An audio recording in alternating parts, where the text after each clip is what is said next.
NRC के बाद जो किसानों का आंदोलन छिड़ा हुआ है, मैं उस हवाले से एक पैगाम खासतौर से आपको लेकर के आया हूँ। और भी चीज़ें हैं मेरे पास, अगर आपकी मोहब्बतें शामिल हाल नहीं तो मैं पेश करूँगा जस्ता जस्ता से। मैं वो 4 मिसरे पेश करना चाहता हूँ और अभी जहाँ जहाँ भी जा रहा हूँ मैं वो 4 मिसरे ज़रूर पढ़ रहा हूँ और मुलाहिज़ा फरमाइएगा। मैंने कभी कहा था कुछ देर पहले कि हिंदुस्तान में 2 बॉडी है, एक का नाम है टकला, एक का नाम है बेअक्ला। ये दोनों की वजह से ये पूरा हिंदुस्तान जो है ना तबाह हो रहा है।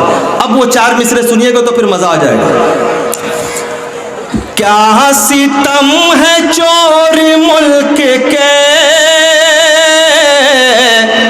अहले राजधानी हो गए।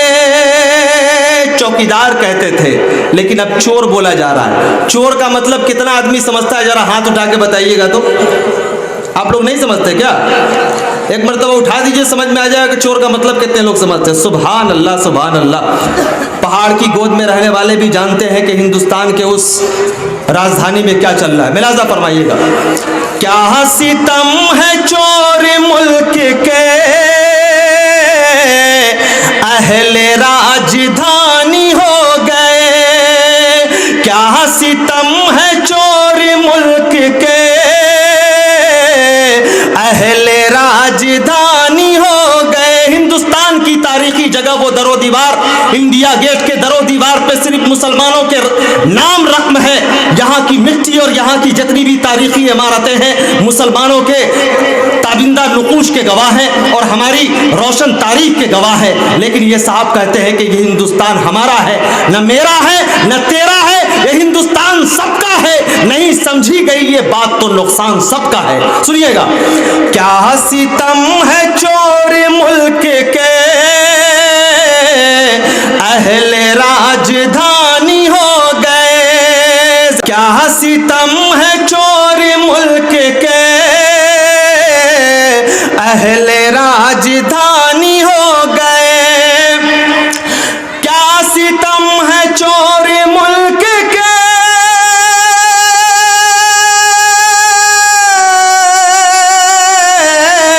अहले राजधानी हो गए।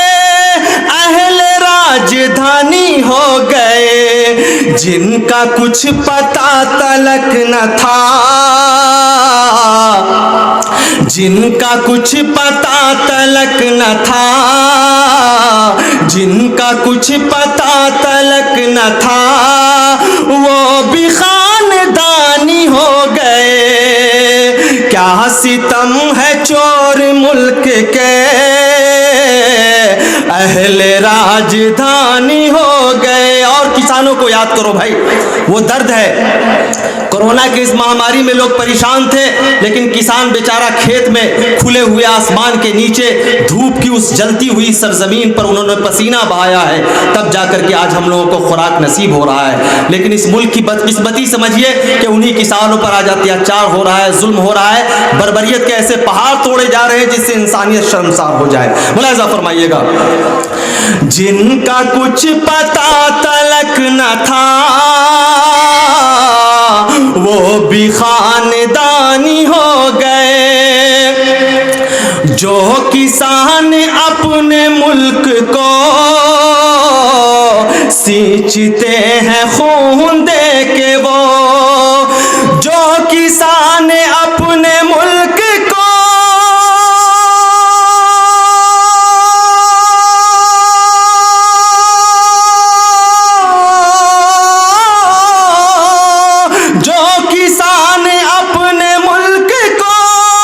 सींचते हैं खून दे के, वो सींचते हैं खून दे के, वो मांगते हैं अपना हक अगर,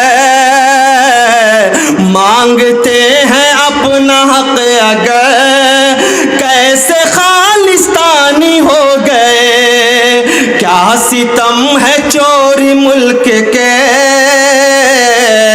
अहले राजधानी हो गए। जिनका कुछ पता तलक न था, वो भी खानदानी हो गए। साहब आप भी मदरसे के लिए जमा है और आसाम की सरजमीन पर बात हो रही है कि मदरसों को बंद कर दिया जाए। मैं ये कहता हूं कि ये मदरसे हैं, तेरा मैं कदा नहीं साकी, यहाँ के खाक से इंसान बनाए जाते हैं। अगर ये मदारिस नहीं होते, हिंदुस्तान का पहला वजीर तालीम मौलाना अबुल कलाम आज़ाद इस मुल्क को नसीब नहीं होता।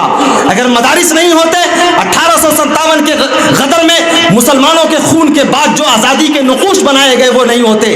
अगर मुसलमान नहीं होते, मौलाना मोहम्मद अली जौहर जैसी शख्सियत इस मुल्क को नसीब नहीं होती। अगर मुसलमान नहीं होते, फजल हक खैराबादी जैसी शख्सियत नहीं मिलती। आज मुसलमानों के इन मदारिस और जामियात पर बड़ी बुरी नज़र है और उस हवाले से मैंने ये 4 मिसरे कहे। अब मुलाहिज़ा फरमाइएगा। हमेशा बात हक हर साहबे किरदार लिखता है। एनआरसी के मौके पर कलकत्ता में इत्तफाक से पौन घंटा मैंने खताब किया। मेरे वालिदे गिरामी ने पहली मरतबा वो तकरीर मेरी सुनी और कहने लगे, तुम्हारी खुशबख्ती है कि तुम ममता की सरजमीन से आए हो, वरना अगर तुम उत्तर प्रदेश से आते तो अब तक जेल की सलाखों के अंदर होते। बाप तो बाप होता है, वालिदैन को अपनी औलाद से मोहब्बत होती है, लेकिन मेरी आंखों में पल रहे ख्वाबों को कौन समझता है साहब। ये दीवाने लोग बस बोलते हैं और कहते हैं। और मुझे वो 4 मिसरा याद आता है कि लबों पर हम सजाकर आयते कुरान निकले हैं, लबों पर हम सजाकर आयते कुरान निकले हैं, वतन पर मरने मिटने का लिए अरमान निकले हैं। जमाना गर तुला है जान लेने पर तो क्या डरना, हथेली पर सजाकर हम भी अपनी जान निकले हैं। अब ये 4 मिसरा सुनना। मदारिस से जुड़े हुए लोग, हम लोग आज मदरसे के लिए जो लोग चंदा मांगते हैं, पैसा मांगते हैं, मैं देखता हूं, मुझे बहुत अंदर से दर्द महसूस होता है।